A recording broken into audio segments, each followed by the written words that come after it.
Les suites de la démission de Jean Gandois. Le débat sur les 35 heures s'est déplacé aujourd'hui à l'Assemblée nationale. L'occasion pour le Premier ministre de dire qu'il ne reviendrait pas sur son engagement électoral. Sur place, Michel Lemerle, Jean-Jacques Buty à l'Assemblée nationale.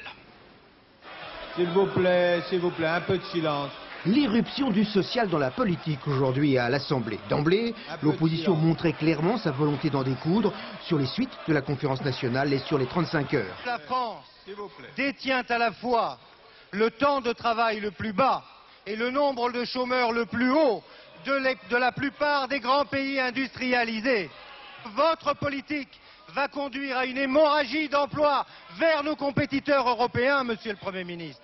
Nous sommes sur les 35 heures à contre-courant du monde, regrettait l'opposition.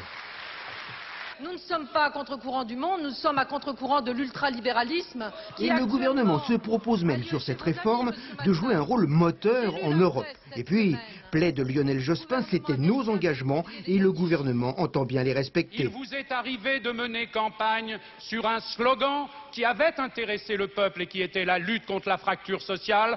Vous avez abandonné ce slogan, vous avez été sanctionné pour cela. Si je dois un jour être sanctionné par le peuple, je préfère que ce soit sur ma politique que sur l'abandon de ma politique. Deuxième polémique, l'opposition tente de faire porter au chef du gouvernement la responsabilité de la démission du patron du CNPF qui aurait été dupé. Jospin, c'est le reniement et c'est je casse tout.